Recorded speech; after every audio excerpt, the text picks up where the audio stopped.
Assalamualaikum warahmatullahi wabarakatuh. Apa khabar anak-anak hari ini? Ustaz doakan anak-anak sihat hari ini. Baik anak-anak, hari ini kita akan belajar pendidikan Islam tahun 5, bidang akidah.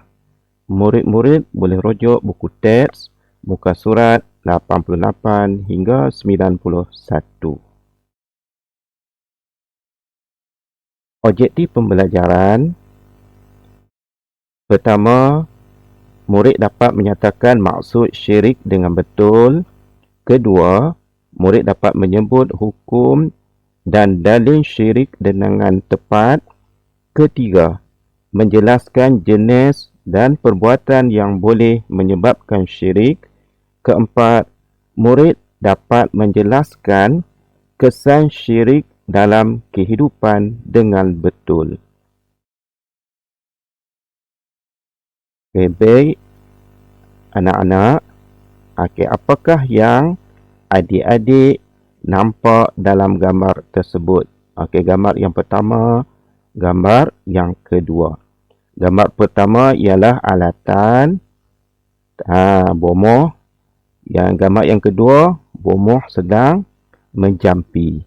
Baik, adik-adik, hari ini kita akan belajar. Tajuk pelajaran kita, syirik merosakkan akidah. Pengertian syirik.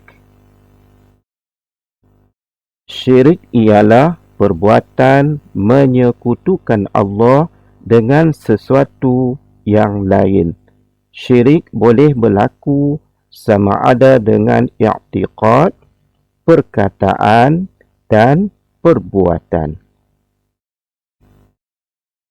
Dalil naqli, firman Allah Subhanahu wa taala, a'udzu billahi minasyaitonir rajim, fala taj'alu lillahi andadan wa antum ta'lamun. Shadaqallahul azim. Surah Al-Baqarah ayat 22, juzuk yang kedua.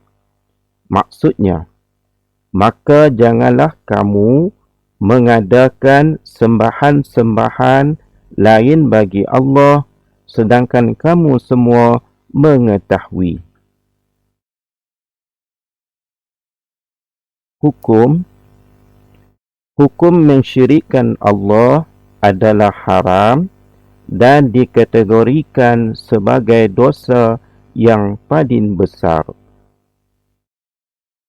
Jenis syirik. Syirik terbahagi kepada dua, syirik jali dan syirik khafi.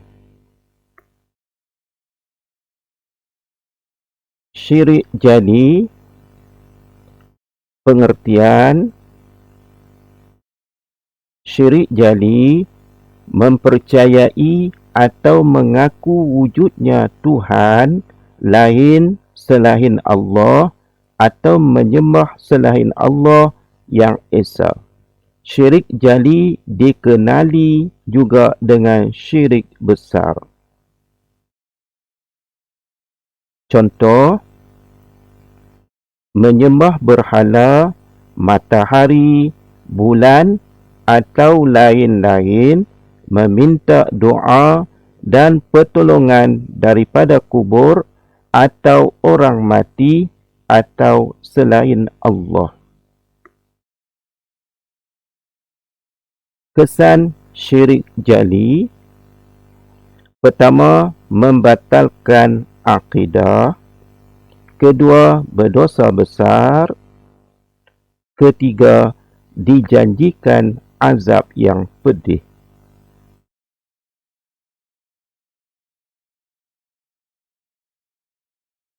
Cara menjauhi syirik jali. Pertama, mendalami ilmu tentang Islam. Kedua, istiqamah beribadah dan berdoa kepada Allah. Ketiga, mentaati perintah Allah dan Rasul. syirik khafi. Pengertian syirik khafi tidak meletakkan Allah sebagai yang mutlak dalam niat ketika beribadah atau melakukan sesuatu perkara. Syirik ini dikenali juga dengan syirik kecil. Contoh, riya iaitu melakukan sesuatu ibadah bukan semata-mata kerana Allah. Seseorang melakukan ibadah kerana mahukan pujian atau tempat dalam masyarakat.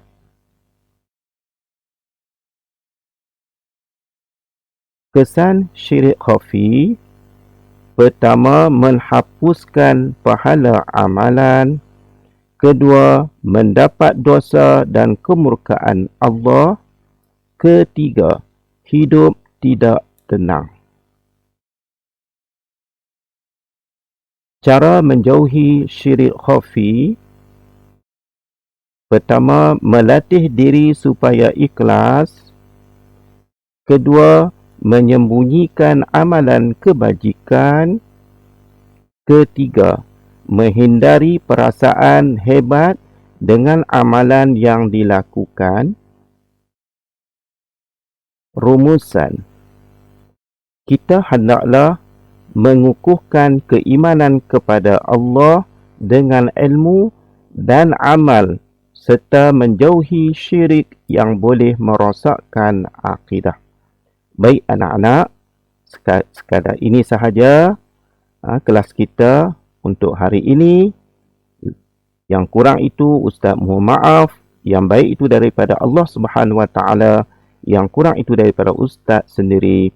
Ustaz sudahi dengan wabillahi taufiq wa hidayah. Wassalamualaikum warahmatullahi wabarakatuh.